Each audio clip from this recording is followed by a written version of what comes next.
What would you do if your son was gay? Remy, I want to hear what you think first. Well, firstly, may Allah protect me from that, and all of us. Allahumma ameen. Well, say Yeah, I say mean- Allah will protect you from. But say your son turns 12 and says, "Dad, I'm gay." Okay, is jihad is that a significant part of the Quran? Yeah, jihad is actually all it means is struggle. People think it means holy war or something crazy. It's not.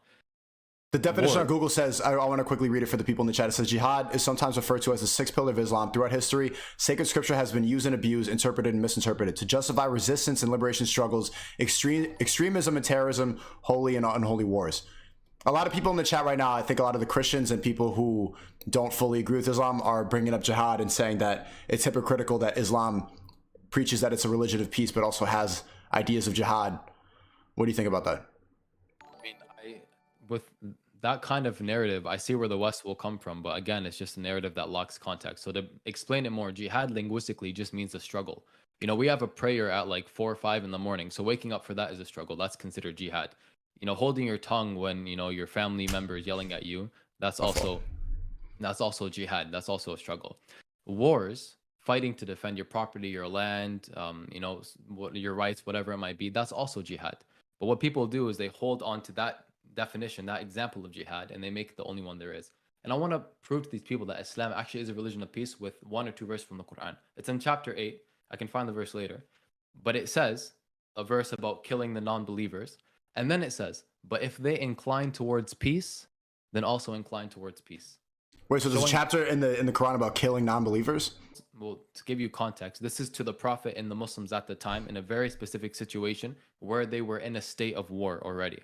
And since they were not violent up until this point, God gave them permission to go and fight in the war. So he said, go kill the disbelievers, but if they incline, he doesn't say if they surrender. He says, if they incline towards peace, then also incline towards peace. Showing that Muslims want to be in a state of peace. But if you're coming against us, if you're attacking us, we will defend ourselves.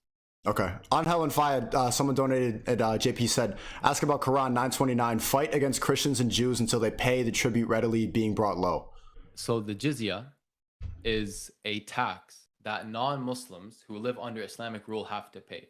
When the Muslims came into power, the Jews and the Christians, they didn't want to pay their tax, basically. So Allah commanded the Muslims to fight against them until they just pay this jizya. And by the way, as Muslims, we pay 2.5% of our savings, not income tax, but our savings towards charity. The non-believers, non-Muslims, they actually pay less than that. And they were feisty over even paying that towards the Muslim in the state that they're living under. So that's all it's saying. Basically, enforce your laws. And in return for them paying jizya, we protect them since they live under Muslim law and Muslim power. We defend them. We protect their women, their children, and all that. It's not that they just pay that to like some high state power. Yeah, they don't have to fight our wars for us. Mm-hmm. Who do you think did 9/11?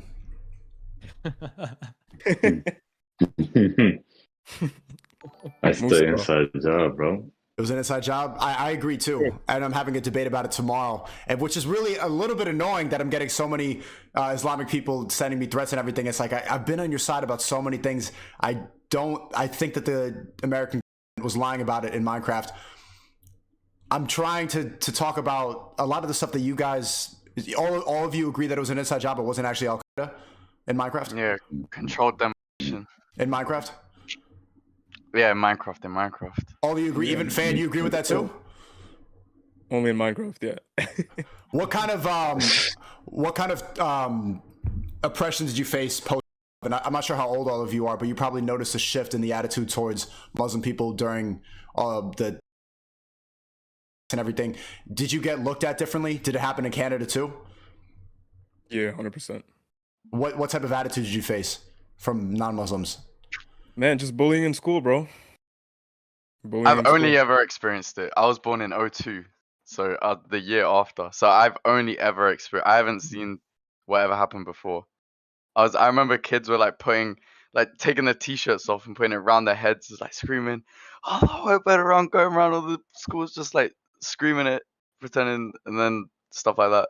They were coming up with some silly arguments like, "My granddad died to a Muslim, no," and then stuff like that. But you know what I mean? I guess you're gonna hear that shit. So I guess I'm kind of thankful I heard it from earlier when I was younger, so that I kind of character built me a little bit to prepare for. I wanna know like Anghels' perception though of Muslims and all that, because you grew up here as an American, non-Muslim. I mean, bro, like when it first happened, I remember I was in elementary school, bro. And I remember looking up at the TV, there was like some buildings like that had been crashed. I had heard what happened. So I couldn't really make nothing of it as a little kid. But as I grew older, I kind of like understood like, man, there's no way that this could have been this. Like I get it, you know, the Muslims, Islam is being portrayed as like Islam, but it just doesn't make sense. Like two and two, it doesn't link together. How do you think Islam is falsely represented in the West?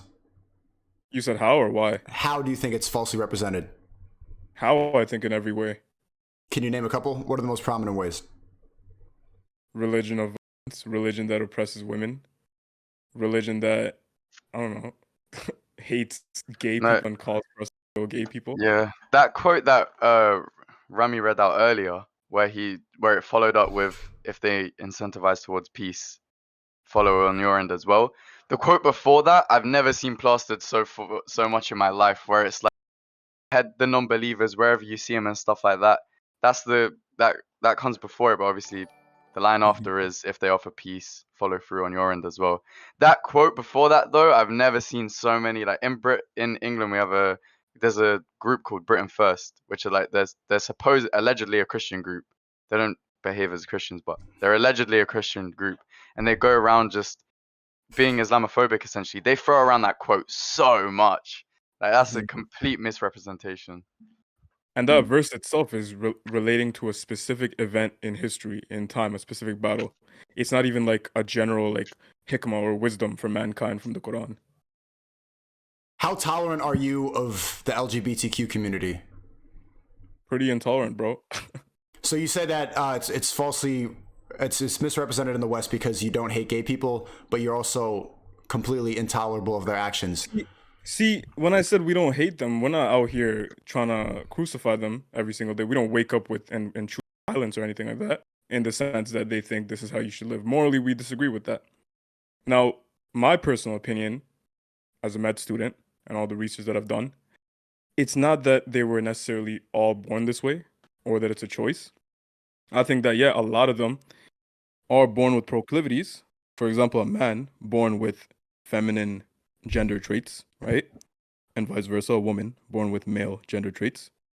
So growing up, they're going to identify as the other type. So just saying it's a choice doesn't really do it justice, but it's an internal choice. It's an internal jihad, a battle. It doesn't, like, if you're born that way, cool. If you're a feminine man, cool. If you're a masculine girl, cool.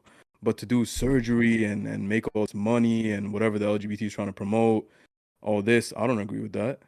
Yeah. I personally don't think it's I don't think it's a choice as to whether you're gonna be gay or trans or whatever. But I do think that it's manipulation. Like obviously you're a product of your environment. If it's pushed on you, you're manipulated into believing those things. And no one chooses to be manipulated. You know what I mean? So when people say oh, so you think that being gay is a choice? No, I don't think it's a choice. I just think you've been manipulated. It's that simple. You don't choose to be manipulated. That's just why. I used to think about that too, and I agree the environment plays a good factor, but there's a huge biological factor too.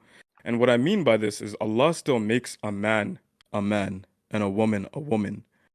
But the stuff that they put in our waters, the stuff that they put in our foods, the stuff that messes up a kid growing up inside a woman, right?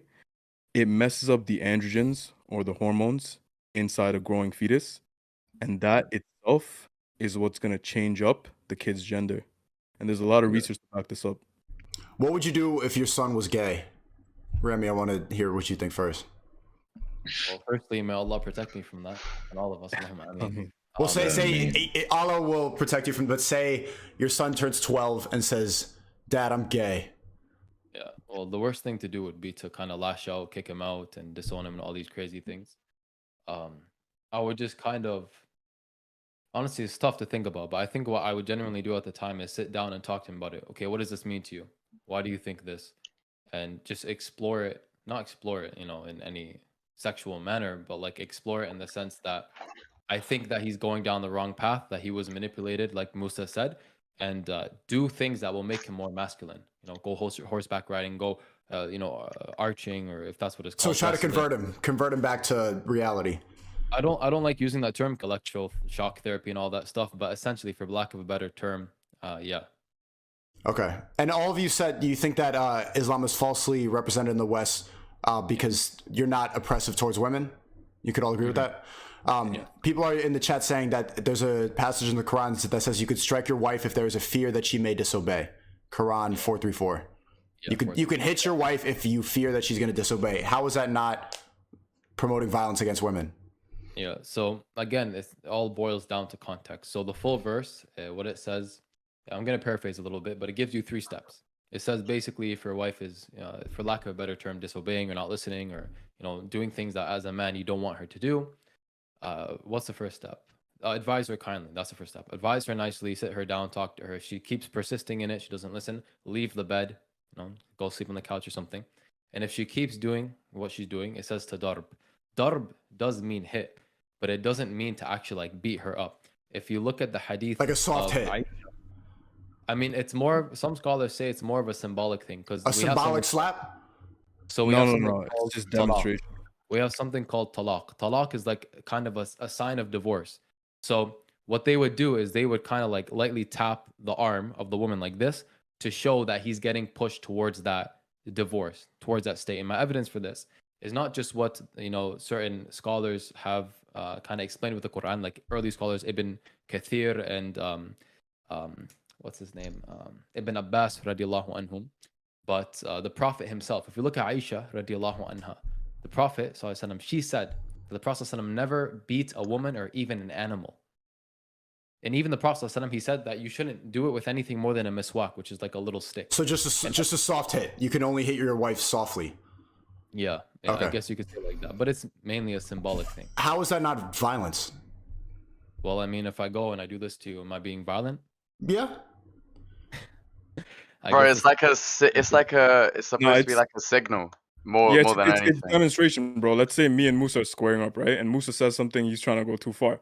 It's like I'll just push him back a bit, not inciting violence, not trying to square up, just like, yo, just that's as far as you're gonna go.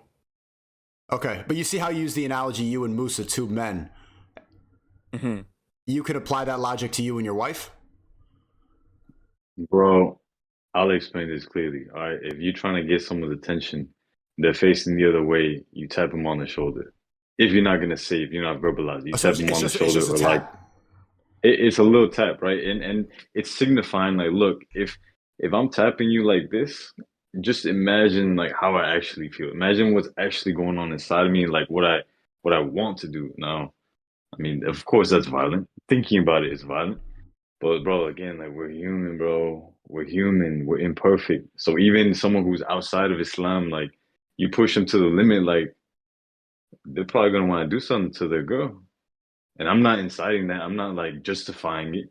But I'm saying like as men, we tend to have higher testosterone levels. And because we have higher testosterone levels, if we don't keep that in check, we can become very abusive very quickly. And this is why Allah just put it in a very simple way where it's like, okay, well now, you have this signal here, and it's just letting them know, like, look, like this is where I'm at, and it's signaling, like, look, if it continues, like, we should just divorce because it's not going to end up good. Okay. Now, again, a lot of people take this out of context. That's the big problem. Well, what's the right context? Well, look at the Prophet. Example. Did he beat women? Did he beat his wives? Is there anything documented? Did he ever hurt animals? No. He hear animals? No, beat animals. Oh, okay. Yeah. I got to read the Quran. Also, you're saying that it's a misrepresentation that women are oppressed. What do you think about the fact that in Saudi Arabia, women only have been able to drive until like very recently, and they have to cover their whole bodies? Women clearly don't have the same amount of rights. It's clear in Islam that women. Do you think that women are inferior to men? Not at all. I'm pretty sure in Saudi as well, that's not real Sharia, right? Like, yeah. Women can't drive. I don't think that's not even a Islamic rule. I think that's just something they wanted to do in their country. That's Sharia law? No, there's no country today. There's no real Muslim country today We just call them Muslim countries because they're Muslim majority countries, and there's no country implementing Sharia properly. Yeah. Which country follows Sharia law the best? I would say none, because listen, when it comes to Sharia, it's literally all or nothing. There's a verse in the Quran that says, "Innal hukmu illa lillah," that there's no one who can make legislation except for Allah. So as soon as you introduce any kind of, man-made, I want to implement this, I want to implement that, you've already failed. No matter how many of God's laws you're trying to implement, as soon as you've done that, you fall into what we call kufr, disbelief, because you're now taking the role of God and making rules up yourself. And I would say there's honestly none that are even really close. I think the closest you could probably get is like some obscure tribe, and like and then they can really do their own thing. Because even in like the way every country can implement any type of economy, just having stuff like mortgages which have interest attached to them, or like even school systems and stuff like that. They have like, in a school system, obviously you have to pay interest on your student loans and stuff like that, and interest is haram, so you won't, so you can't participate in any type of economy. So if I convert to Islam, I don't have to pay my student loans? No, bro, like it's the concept of interest is haram in Islam. So in order for there to be true Sharia law implemented, there can't be any interest. So that kind of disregards every country, because every country has an economy that implements interest.